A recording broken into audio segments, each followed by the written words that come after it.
Okay, now I'm just going to explain female reproductive system. This is the female reproductive system.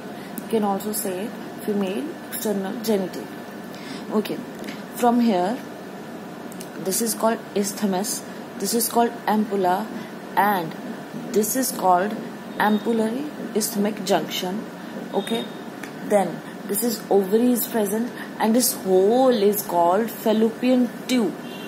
Okay, this hole is called fallopian tube. Okay, this is the uterus.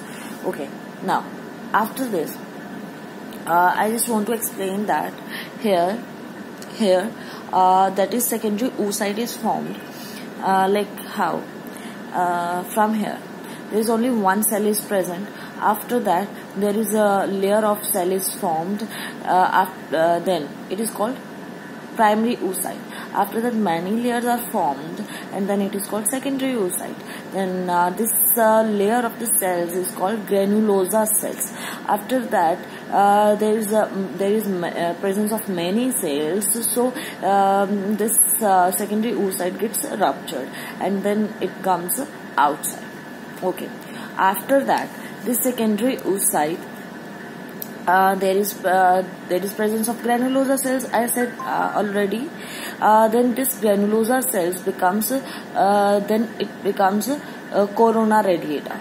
Okay, then it becomes corona radiata. After that, there is presence of zona pellucida layer, and between this zona pellucida and the corona radiata, there is presence of a perivitelline space, and here there is a secondary oocyte is present. Then here many sperms enter into the ovary, but only one sperm can mate with that ovary if it is more motile. Okay, now I'm just explaining that here this is the present. There is presence of the acrosome.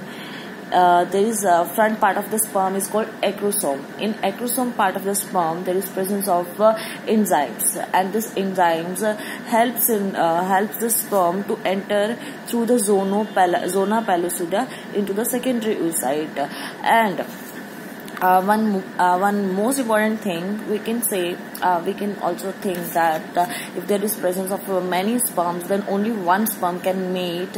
And why don't there is entry of more than one sperm in the ovary? Because when one sperm enters through the zona pellucida, then after that zona pellucida becomes thick around that oocyte, then it doesn't allow any other sperm to enter it. So only one sperm gets enter and get mate with the secondary oocyte.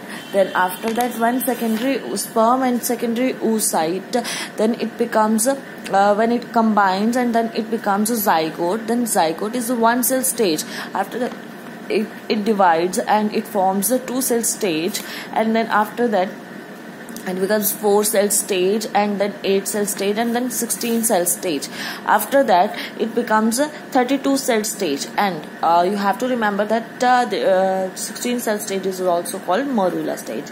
And in 32-cell stage, we can see like there is a outer layer is also present and inner layer is also present. The outer layer is called trophoblast, and inner layer is called inner cell mass. And this is the 32-cell stage, and here 32 cells are present. Okay. After that, there is presence of trophoblast layer, and inner cell mass gets attached and go into one side, and here there is a cavity is also formed, that is called the blastocyst. Here fluid gets accumulated, and this inner cell mass that forms the embryo, and this trophoblast becomes outer covering of that embryo. Okay, then we can know that how embryo is formed. Okay. And one more thing you have to remember, that here in ampullary isthmus junction, here fertilization occurs. Here this whole process occurs. Here sperms come, here sperm comes. Okay, then here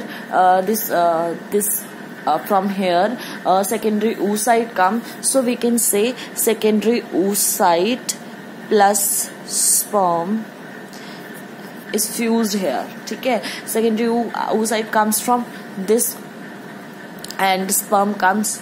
Okay, so here secondary oocyte and sperm is formed, and then after I explained that all that zygote is formed, then 2 cell stage, 4 cell, 8 cell, 16 and 32, and then this embryo is formed. Okay, then after embryo is formed, like embryo is formed, okay, then this embryo goes and adheres to the inner wall of the uterus. I said that this is the uterus part. Okay, so here embryo when formed, then it gets attached to the inner layer of the uterus, and here it attached because it wants nourishment from the mother. Okay, then it gets a nourishment here, and then it gets a it grows here because it gets nourishment. So this process is called implantation. So what is implantation? Implantation is the adherence of the embryo to the uterine wall of the female. Okay, this is a whole process, that how fertilization occurs and how sperms in my first